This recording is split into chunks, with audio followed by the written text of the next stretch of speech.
Hello बच्चों, क्या हाल है आप लोगों के। आज हम आप लोगों के लिए लाए हैं lecture number 5 electrostatic potential and it's capacitance का पार्ट 5 लेके आए हैं।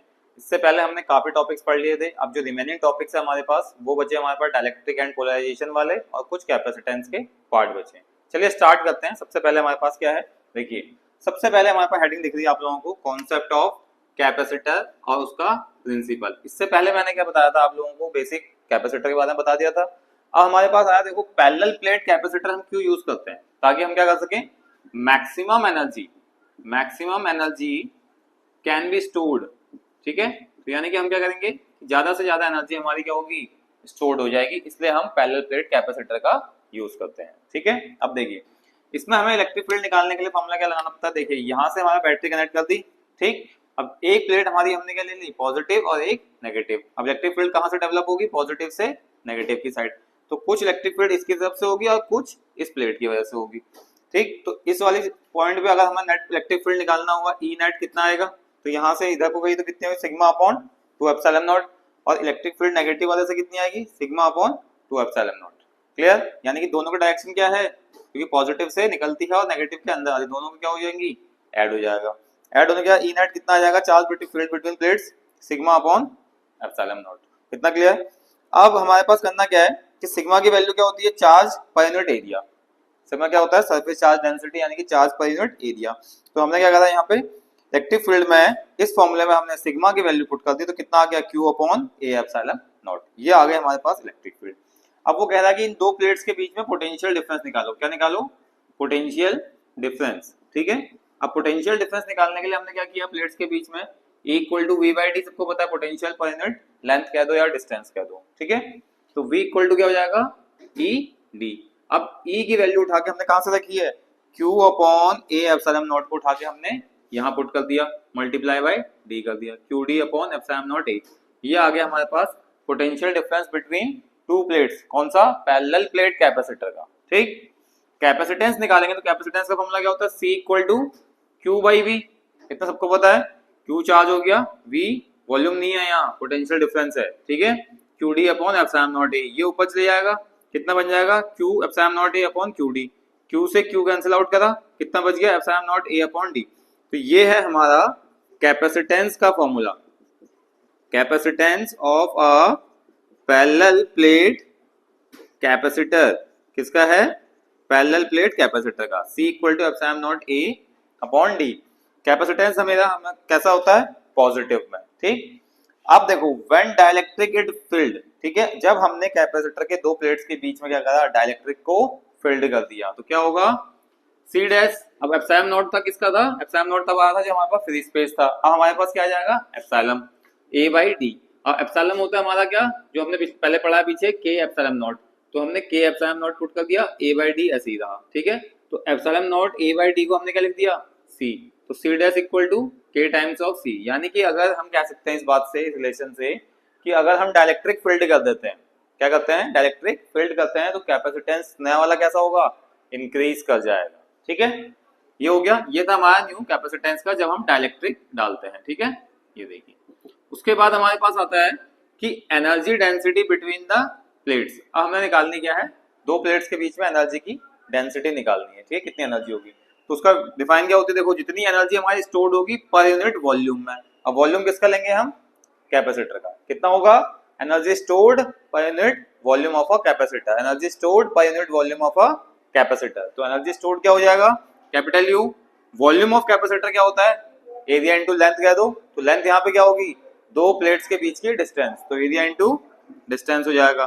फिर एनर्जी निकालेंगे हम सिंगल प्लेट की कैपेसिटर, क्या होगा, sigma equal to Q by A, Q equal to sigma upon sigma into A आ जाएगा। E equal to sigma upon epsilon naught होता है, तो सिग्मा इक्वल टू क्या हो जाएगा, ई अपॉन एप्सिलॉन नॉट। इस सिग्मा की वैल्यू उठा के यहाँ रख देंगे, तो कितना आ जाएगा, Q equal to epsilon naught E epsilon not A. इतनी बात समझ में आ गई। अब हम इसमें लगाएंगे फॉर्मूला कौन सा, U equal to Q square upon 2C का। Q की वैल्यू रख देंगे और C की वैल्यू पुट करने के बाद इसमें फॉर्मूला निकाल देंगे। इसको नोट करिए, फिर आगे बढ़ते हैं। नोट कर लिया आप लोगों ने। अब देखो इसमें क्या है, हमारे पास energy stored in a capacitor. मैंने आपको बताया था कि चार्ज हमने निकाल दिया था। अब चार्ज की वैल्यू हमने निकाल दी, एप्सिलॉन नॉट E A और अपॉन 2c, 2c की वैल्यू कितनी हो जाएगी, epsilon not a by D आ जाएगा। यहां से हम इसको कैंसिल आउट करेंगे, एक से एक कट जाएगा, एक a से एक ही कट जाएगा, तो क्या बन जाएगा हाफ एप्सिलॉन नॉट एक a e square D. Clear, इसे मान लिया हमने सेकंड इक्वेशन। अब हमारे पास क्या है, u इक्वल टू कौन सा था, एनर्जी स्टोर्ड अपॉन कौन सा फॉर्मूला सबसे पहले, पर unit volume of the capacitor. अब हमने यहाँ पे क्या किया, half epsilon not a e square D upon a d कर दिया।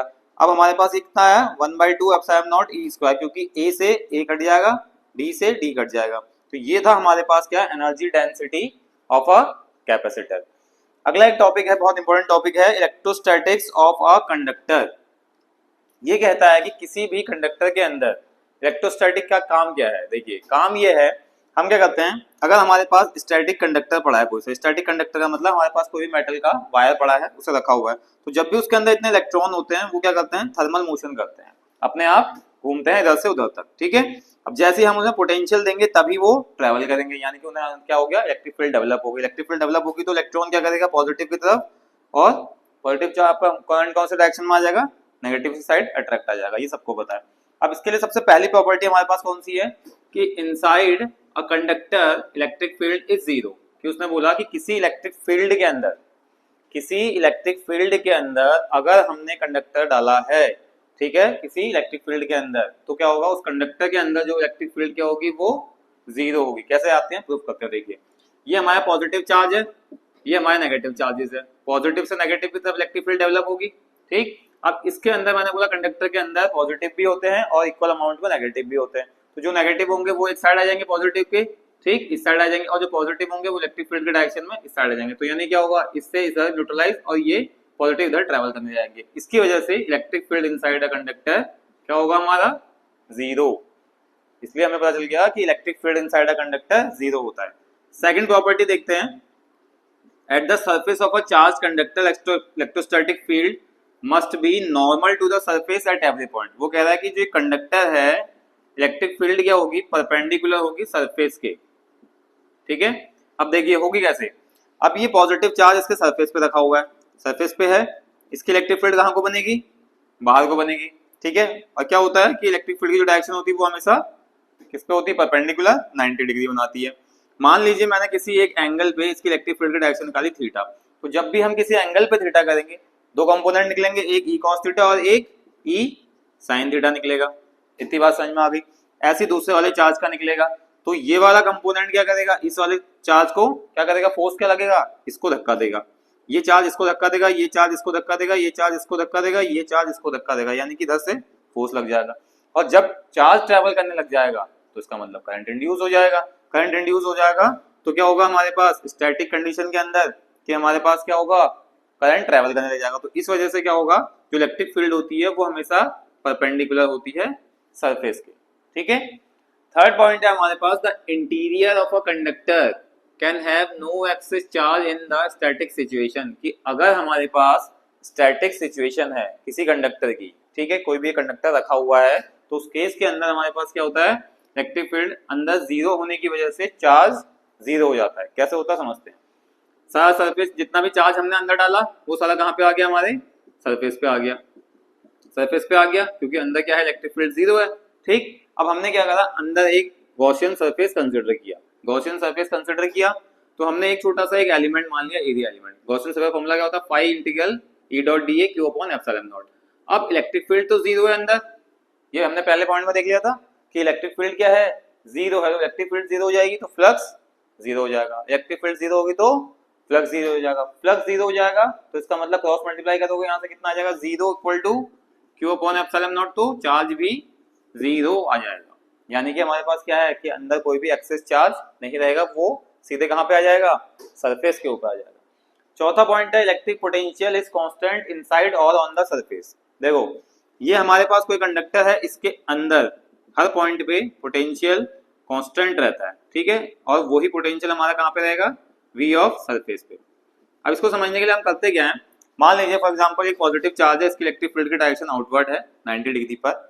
अब किसी एक चार्ज को, टेस्ट चार्ज को मेरे को यहाँ से यहाँ लाना है इसके अगेंस्ट, तो क्या होगा, इलेक्ट्रिक फील्ड इसको देखो धक्का देगा, इसको इधर को धक्का देगा, तो यानी कि हमें इसमें कुछ वर्क डन करने की जरूरत पड़ेगी। इतनी बात समझ में आ गई। अब इनसाइड अ कंडक्टर क्या होता है, इलेक्ट्रिक फील्ड जीरो, जब हमारी इलेक्ट्रिक फील्ड जीरो है तो इसका मतलब हमें चार्ज पे तो कोई काम करना ही नहीं पड़ रहा है।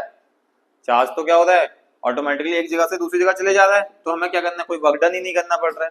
तो जब वर्क डन ही नहीं करना पड़ रहा है तो इसका मतलब पोटेंशियल कांस्टेंट हो जाएगा, क्योंकि हमारे पास क्या, देखो सरफेस पे ये पोटेंशियल V रहेगा और अंदर भी V रहेगा, क्योंकि यहाँ तक तो अगर मैं किसी चार्ज को लेके आ रहा हूँ तो मेरे को यहाँ तक तो काम करना पड़ेगा, ठीक है, सरफेस तक लाने तक काम करना पड़ेगा। लेकिन सरफेस के अंदर जैसे हमें चार्ज रखना है तो वो तो ऑटोमेटिकली हमारे पास पोटेंशियल क्या रहेगा, हमारे पास वहाँ पे कांस्टेंट रहेगा और इलेक्ट्रिक फील्ड जीरो रहेगी। जब इलेक्ट्रिक फील्ड ही जीरो होगी तो हमें चार्ज पे कोई काम करने की जरूरत नहीं है, ठीक है। तो इस वजह से हमारे पास क्या है, सरफेस और इनसाइड हमारा पोटेंशियल क्या होता है, कांस्टेंट रहता है। अगला है fifth point, electric field at the surface of a charge conductor E equal to sigma upon epsilon, ठीक है। इसके लिए मैं आपको थोड़ा सा यहाँ पे बताता हूँ, फिर बाकी नेक्स्ट वीडियो में, ठीक। अब देखिए इस पे हमारे पास क्या है, एक हमने कंडक्टर मान लिया, यहाँ पे इनसाइड हमारे पास और यहाँ पे एक पॉइंट और यहाँ पे एक पॉइंट, हमने तीनों को गॉसियन सरफेस से कंसिडर कर दिया, ये इस टाइप का सरफेस बन गया। अब इसमें हमारे पास अलग अलग डायरेक्शन से वेक्टर्स निकलेंगे, क्लियर। तो उसमें क्या होगा, E equal to sigma upon epsilon not N cap हमें प्रूव करना है, ठीक है। तो इतना नोट करिए, फिर आगे इसको प्रूव करते हैं। देखिए फिफ्थ प्रॉपर्टी में क्या है हमारे पास कि उसने बोला कि E equal to sigma upon epsilon not prove करना है, ठीक है। अब देखिए हमारे पास हमने क्या किया, एक कंडक्टर लिया है, ठीक है, इसके ऊपर हमारे पास क्या है, सरफेस पे लिया, देखिए सरफेस पे लिया है, हमने सरफेस के आसपास इसके ऊपर क्या करा, 3 पॉइंट मान लिए, एज्यूम करना है, ठीक है। एक इनसाइड हल्का सा ऊपर से और एक हल्का सा जहां पे इलेक्ट्रिक फील्ड थोड़ा सा बाहर, सरफेस से थोड़ा सा मतलब कि उसी की रेंज में आ जाए इलेक्ट्रिक फील्ड की, ठीक है। फिर हमने उनको तीनों को ज्वाइन कर दिया, तीनों गॉसियन सरफेस कंसीडर किया और उसके बाद उनको सिलेंड्रिकल फॉर्म में ज्वाइन कर दिया। अब हम नेट फ्लक्स निकालेंगे यहाँ पे गॉस लॉ लगा के, ठीक है, नेट फ्लक्स निकाल के गॉस लॉ लगाएंगे, ठीक है। अब देखिए पहले वाले के लिए इलेक्ट्रिक फील्ड बाहर को, तो एरिया एलिमेंट भी कहाँ को आएगा, बाहर को आएगा। दूसरे वाले के लिए इलेक्ट्रिक फील्ड ही जीरो है, तीसरे वाले के लिए इलेक्ट्रिक फील्ड का डायरेक्शन अपवर्ड और एरिया एलिमेंट इधर, तो एंगल कितना बनेगा, 90 डिग्री। पहली बार गॉस लॉ क्या कहता है, phi E equal to E dot dA Q upon epsilon not, ये कहता है, ठीक है। पहले वाले के लिए E dA cos थीटा कितना हो जाएगा, 0 डिग्री, क्योंकि फर्स्ट वाले के लिए क्या है हमारे पास सेम डायरेक्शन दोनों के एंगल एरिया एलिमेंट और इलेक्ट्रिक फील्ड के, तो थीटा क्या आ जाएगा 0। सेकंड वाले के लिए हमारे पास क्या आएगा कि electric field inside a conductor है तो वहां तो 0 होता है। थर्ड वाले के लिए हमारे पास क्या आएगा, एरिया एलिमेंट इधर को और इलेक्ट्रिक फील्ड का डायरेक्शन देखो तो थीटा 90 डिग्री आ जाएगा, ठीक है। दो टर्म 0 हो जाएंगे तो कितना बच जाएगा, E dA Q upon epsilon not, dA का हमने EA कर दिया, Q अपॉन एप्सिलॉन नॉट। यहाँ पे हमारे पास क्या है कि sigma equal to DQ upon dA, अगर हम थोड़े से छोटे सरफेस के लिए यहाँ पे करेंगे, छोटे चार्ज के लिए, तो क्या आएगा DQ अपॉन dA, तो sigma equal to large charge के लिए करेंगे तो Q बाई आ जाएगा, Q इक्वल टू A आ जाएगा। अब इस चार्ज की जगह हमने सिग्मा A पुट कर दिया, कितना कैंसिल आउट हुआ, A से A equal to sigma upon epsilon not. ये एन कैप क्या है, ये डायरेक्शन के लिए यूज होता है, क्या है, डायरेक्शन के लिए हम इसे यूज करते हैं, ठीक। छठी प्रॉपर्टी है हमारे पास इलेक्ट्रोस्टैटिक शील्डिंग। शील्डिंग का मतलब क्या है, किसी कंडक्टर को अगर हमने इलेक्ट्रिक फील्ड के बीच में रखा है तो हमें क्या करते हैं, चारों तरफ से वो कंडक्टर शील्ड हो जाए, शील्ड की प्रोटेक्शन करे, यानी कि प्रोटेक्शन करना है। अब हमने इसके अंदर गॉस लॉ के अकॉर्डिंग एक सरफेस माना, तो उसमें अंदर क्या, inside a conductor electric field 0, V constant और सिग्मा इक्वल टू 0, क्योंकि चार्ज 0 होगा तो सरफेस चार्ज डेंसिटी भी 0 हो जाएगी। शील्डिंग का बेस्ट एग्जांपल ऐसा है कि जैसे रेनी डेज में क्या होता है कि हम प्रेफर करते हैं कि पेड़ के नीचे ना खड़े होके हम क्या करते हैं, कार के अंदर बैठ जाते हैं, तो उसमें क्या फर्क पड़ता है, देखिए आपकी कार की छत क्या है, पूरी कंडक्टर की तरह, चार्जेस आए तो ड्रॉप आउट होके वो अर्थ में चले गए, तो आपके जो क्या होते हैं गाड़ी के टायर, वो आपको एक इंसुलेशन प्रोवाइड कर देते हैं ताकि आपकी एक शील्ड बन जाती है, कैविटी बन जाती है, जिसके अंदर आपको थंडर लाइटनिंग से कोई इफेक्ट नहीं पड़ता है, क्लियर बात। तो वो इलेक्ट्रोस्टैटिक शील्डिंग का एक एग्जांपल हो गया। अगला आता है हमारे पास टॉपिक कौन सा है, डाइलेक्ट्रिक्स एंड देयर पोलराइजेशन। अब देखिए डाइलेक्ट्रिक्स एक तरह से इंसुलेटर की तरह काम करते हैं, ठीक है, एक तरह से इंसुलेटर होता है।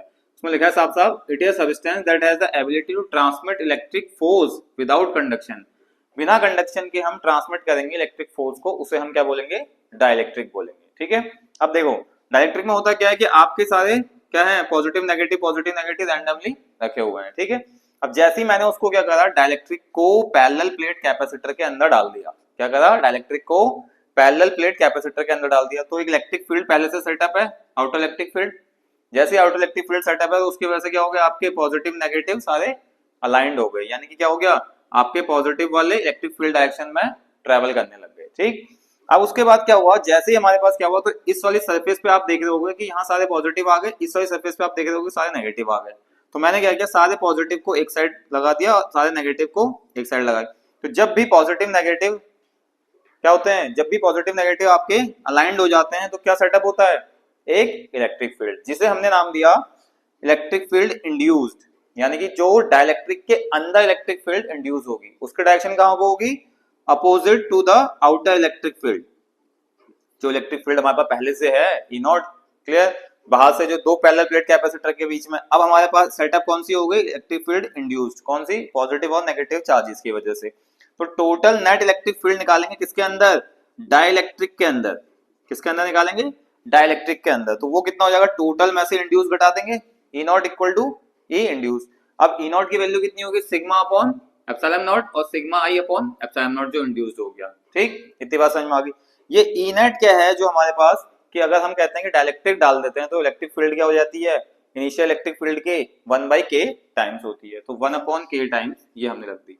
इसको अगर समझ में नहीं आता तो हम यहाँ पे क्या लिखते हैं, 1/4 pi epsilon not q by R square.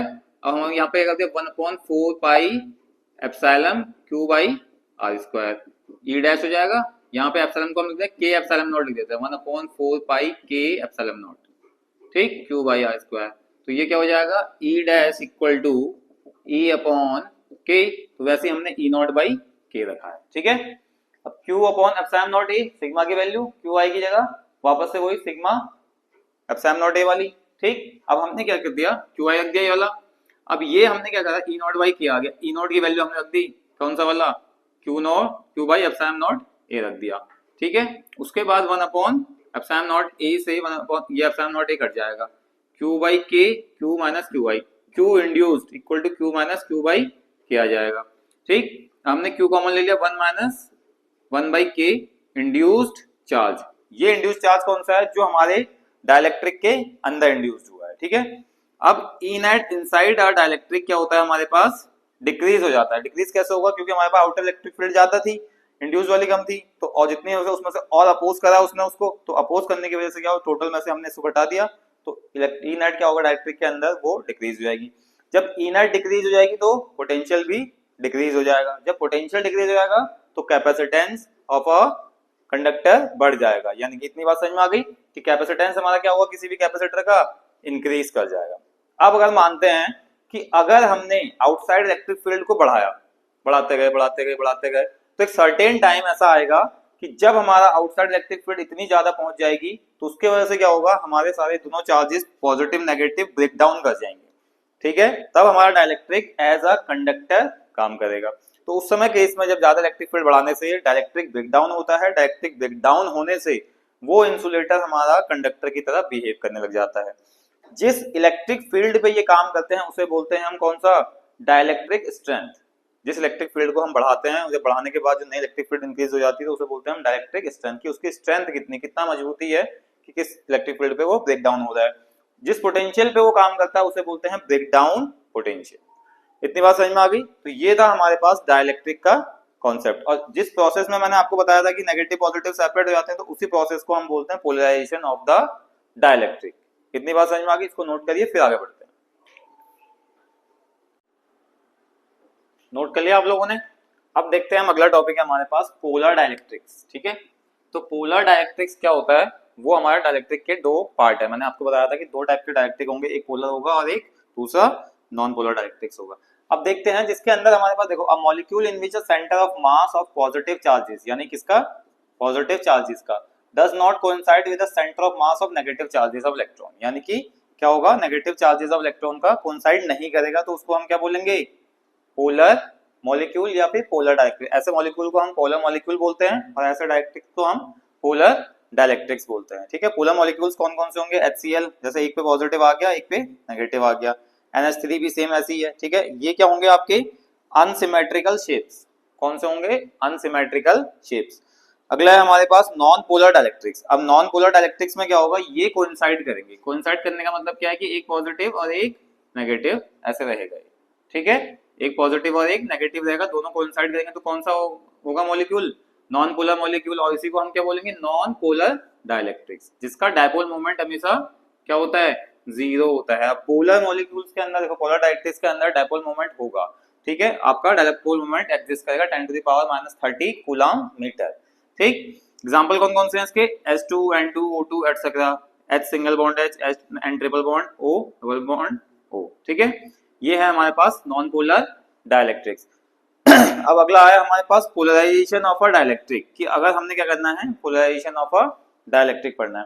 उसमें क्या है, defined as the dipole moment per unit volume and its magnitude known as polarisation density.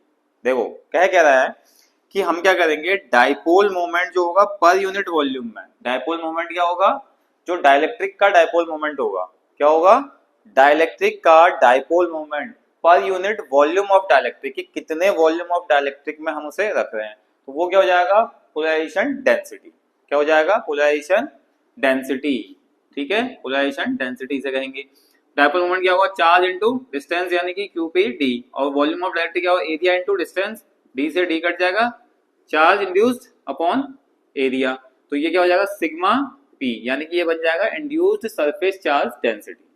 ठीक है, अगर आपसे पूछा जाएगा पोलराइजेशन ऑफ डेंसिटी तो आप सीधे सीधे ये लिख के आ सकते हो। ठीक, इंड्यूस्ड सरफेस चार्ज डेंसिटी पूछेगा तो QP अपॉन A कर दोगे। ठीक है, अगला आया हमारे पास टॉपिक कौन सा, इलेक्ट्रिकल ससेप्टिबिलिटी, जिसमें क्या होता है, पोलराइजेशन डायरेक्टली प्रोपोर्शनल होता है इलेक्ट्रिक फील्ड के।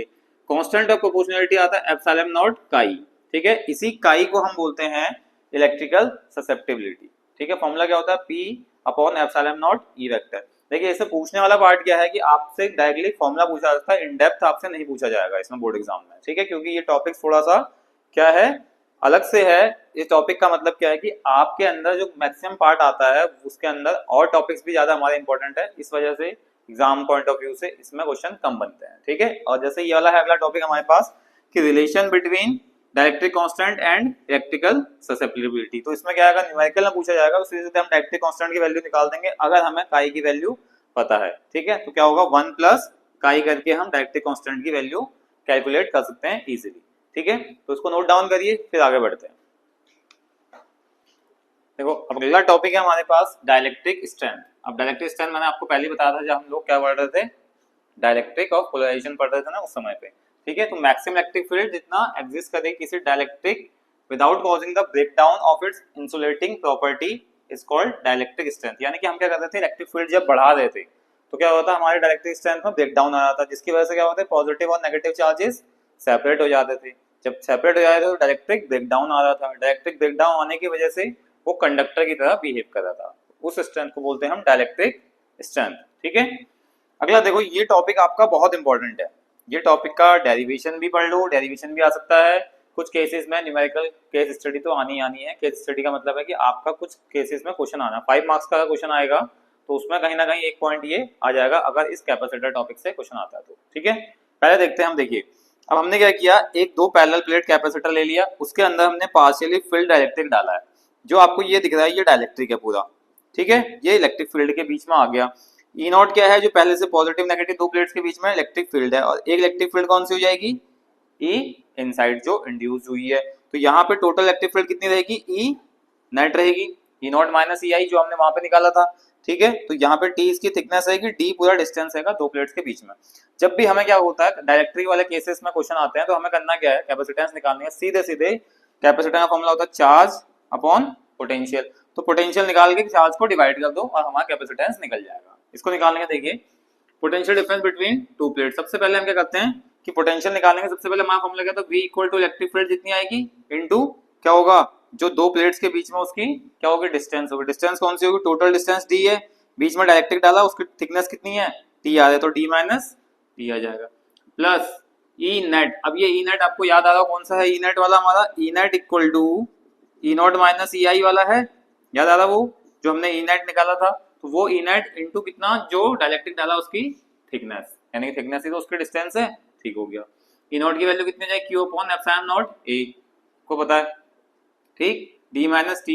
E नेट की value Q upon K epsilon not A into T, ये भी सबको पता है कि हाँ डाइलेक्ट्रिक के केस में 1/K टाइम्स होती है। ठीक है, Q upon epsilon not A बाहर ले लिया, D minus T plus T by K को अंदर रख लिया, ये आ गया हमारा potential difference between the plates, 2 plates के बीच में। कैपेसिटेंस निकालेंगे, C equal to Q by V कर देंगे। V की वैल्यू क्या होगी, Q अपॉन यहाँ से उठा के सीधे यहाँ रख दी। अब यहाँ से हमारे पास क्या होगा, Q से Q कैंसिल आउट, ये चले जाएगा ऊपर गया epsilon not A D minus T plus T by K, ये हो जाएगा कैपेसिटेंस किसका, जब हमारा कैपेसिटर पार्शियली फिल्ड है किसी डाइलेक्ट्रिक की वजह से। इतनी बात समझ में आ गई। इससे रिलेटेड हम देखते हैं केस। अब देखो पहला केस हमारे पास, अगर डाइलेक्ट्रिक पूरा कंप्लीटली फिल्ड है, मान लो ये हमारा पैरेलल प्लेट कैपेसिटर है, इसके अंदर पूरा डाइलेक्ट्रिक क्या हो गया, फिल्ड हो गया, तो D इक्वल टू T हो जाएगा, है ना, ठीक है, T इक्वल टू T यानी कि दोनों बराबर हो गए। अब हमने क्या करा, T की जगह पे हमने क्या कर दिया, यहाँ पे बताओ D रख दिया। अब यहाँ पे हमने क्या करा, सीधे इसको कैंसिल आउट कर दिया, कैंसिल आउट हो जाएगा, ये दोनों कैंसिल आउट हो जाएंगे, ये D बन जाएगा, ये D कैंसिल आउट, ये D ये K ऊपर चले जाएगा, तो epsilon not A by D नया कैपेसिटेंस आ जाएगा। सेकंड केस कहता है इफ डाइलेक्ट्रिक इज मेटेलिक, कि अगर हमने डाइलेक्ट्रिक की जगह दो पैरेलल प्लेट कैपेसिटर के बीच में, एक पैरेलल प्लेट कैपेसिटर के बीच में क्या डाल दिया हमने, मेटेलिक चीज डाल दी, कोई सी भी मेटेलिक कंडक्टर डाल दिया। तो सबसे पहली बात क्या है, डाइलेक्ट्रिक कांस्टेंट मेटल का हमेशा इनफाइनाइट होता है। क्या होता है, इनफाइनाइट होता है। तो इनफाइनाइट होने का T, K की वैल्यू कितनी हो जाएगी, इन्फिनिटी, T बाई इन्फिनिटी क्या हो जाएगा, 0। तो epsilon not A upon D minus T इसका न्यू कैपेसिटेंस निकल के आ जाएगा। केस थर्ड कहता है कि अगर हमारे पास एक डाइलेक्ट्रिक स्लैब से ज्यादा डाइलेक्ट्रिक स्लैब डाले गए, क्या कर रखा है, जैसे मान लो फॉर एग्जांपल मेरे पास ये हमारा पैरेलल प्लेट कैपेसिटर है, एक ये डाला है, एक ये डाला है, एक ये डाला है, तीन डाल दिए, इनके तीनों की थिकनेस है T1 T2 T3, ठीक है, टोटल डिस्टेंस हमें बताइए D होती है, इनका dielectric constant K1 K2 K3 डाल दिया, ठीक है। अब हमें बताना कैपेसिटेंस बताना, फॉर्मूला सेम ये लगेगा, हमने क्या करना है T1 plus T2 plus 3 plus T1 by K1 plus T2 by K2 plus T3 by K3 और उसके लास्ट में सॉल्व कर देना है, तो हमारा न्यू कैपेसिटेंस निकल के आ जाएगा। इतनी बात समझ में आ गई। ये बहुत इंपॉर्टेंट टॉपिक है, इसके बेस पे अभी हम न्यूमेरिकल भी कराएंगे आप लोगों को, तब तक आप लोग इसको नोट करिए। चलिए नेक्स्ट टॉपिक पे देखते हैं हम लोग, effect of dielectric when the battery is kept disconnected from the capacitor, और सेकंड पार्ट यहाँ पे दिखेगा डाइलेक्ट्रिक का इफेक्ट कब, जब बैटरी कनेक्टेड है। अब देखो दो केस होते हैं कि अगर मैंने बैटरी हटा दी, कैपेसिटर चार्ज करने के बाद बैटरी रिमूव कर दी, फिर मैंने डाइलेक्ट्रिक डाला, तो हमारे पैरामीटर ये वाले आएंगे, ठीक।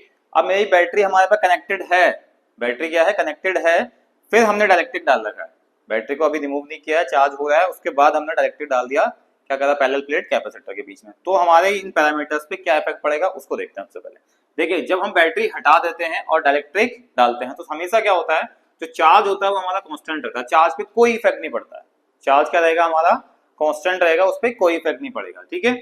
इलेक्ट्रिक फील्ड हमारी डिक्रीज हो जाती है K टाइम्स, जो इनिशियल इलेक्ट्रिक फील्ड होती है उसके डिक्रीज हो जाएगी, रिड्यूस K टाइम्स, ठीक। ऐसी सेम पोटेंशियल डिफरेंस भी क्या होगा आपका, K टाइम्स रिड्यूस हो जाएगा, लेकिन कैपेसिटेंस क्या होगा, इंक्रीज हो जाएगा K टाइम्स। डाइलेक्ट्रिक डालते ही क्या होगा, पैरेलल प्लेट कैपेसिटर का कैपेसिटेंस इंक्रीज हो जाता है, ठीक है। ऐसी एनर्जी है, एनर्जी हो जाएगी डिक्रीज बाई K टाइम्स, यानी कि हमारी एनर्जी क्या हो जाएगी, K टाइम्स रिड्यूस हो जाएगी। अब हमारे पास क्या है कि हमारी बैटरी कनेक्टेड है, बैटरी कनेक्टेड है, बैटरी को हमने डिस्कनेक्ट नहीं किया हुआ है और हम डाइलेक्ट्रिक डाल रहे हैं, ठीक। तो पहला पॉइंट क्या होता है कि चार्ज जो होगा वो इंक्रीज हो जाएगा आपका क्या, K टाइम्स, ठीक है। तो चार्ज होगा वो डाइलेक्ट्रिक की जो वैल्यू होगी उसके K टाइम्स इंक्रीज होगा। इलेक्ट्रिक फील्ड में कांस्टेंट हो जाएगी, कोई चेंज नहीं आएगा, उस समय इलेक्ट्रिक फील्ड क्या होगा, कांस्टेंट रहेगी, कोई चेंज नहीं। पोटेंशियल डिफरेंस जो होगा हमारा वो कांस्टेंट रहेगा, ठीक है। एक चीज ध्यान रखना कि आपका जब बैटरी डिस्कनेक्ट रहती है तो हम क्या करते हैं, चार्ज कांस्टेंट रहता है, और बैटरी कनेक्टेड रहती है तो पोटेंशियल डिफरेंस कांस्टेंट रहता है। अगर बैटरी हटा दूंगा तो पोटेंशियल गिरने लग जाएगा, यानी कि पोटेंशियल डिक्रीज होने लग जाएगा। कैपेसिटेंस पे क्या होता है, इंक्रीज करेगा K times of initial capacitance, ठीक है। एनर्जी भी हमारी क्या होगी, इंक्रीज होगी, कितनी, K times of initial energy, ठीक है। ये दो पैरामीटर थे जब हम बैटरी डिस्कनेक्ट करते हैं और डाइलेक्ट्रिक डालते हैं तब, और बैटरी कनेक्ट करते हैं डाइलेक्ट्रिक डालते हैं पैरेलल प्लेट कैपेसिटर के बीच में, तो क्या इफेक्ट पड़ता है। आइए चलिए देखते हैं सीरीज कॉम्बिनेशन और पैरेलल कॉम्बिनेशन। जब दो कैपेसिटर हमने क्या करें, सीरीज में कनेक्ट कर रहे हैं, तो क्या होगा, C1 C2, तो दोनों में चार्ज क्या रहेगा, सेम रहेगा। चार्ज सेम रहेगा तो पोटेंशियल क्या होगा, दोनों का डिफरेंट रहेगा, V1 प्लस V2, तो V नेट क्या हो जाएगा, Q by C net, Q by C1 plus Q by C2, Q से Q cancel out, 1 upon C net 1 by C1 plus 1 by C2। जब हम पैरेलल कॉम्बिनेशन में देखेंगे तो दोनों चार्जेस पे क्या होगा, यहाँ से कोई चार्ज आ रहा होगा Q, ये दोनों में डिवाइड हो जाएगा Q1 और Q2 पे, तो Q नेट कितना हो जाएगा, Q1 प्लस Q2 हो जाएगा, C net V into C1V plus C2V, Q equal to क्या होता है, CV फॉर्मूला होता है, तो C नेट इक्वल टू क्या हो जाएगा, C1 प्लस C2 हो जाएगा। ये था हमारे पास chapter second, electrostatic potential and capacitance. इस चैप्टर के अंदर हमने आपको सारे टॉपिक्स क्लियर करा दिए, कोई भी टॉपिक इसमें छोटा नहीं है बोर्ड पॉइंट ऑफ व्यू से, ठीक है, जेईई मेंस और नीट एग्जाम के पॉइंट ऑफ व्यू से हमने आपको सारे टॉपिक्स क्लियर कराए हैं। अब इसके हम करेंगे एग्जांपल्स और क्वेश्चन आंसर। तो तब तक आप लोग इस पूरे चैप्टर को थ्रू आउट स्टडी करिए और बताइए हमें कमेंट में कि कैसे आपको कोई डाउट आ रहा है, कोई क्वेश्चन नहीं आ रहा समझ में, तो वो भी आप कमेंट सेक्शन में हमें बता सकते हैं। Thank you.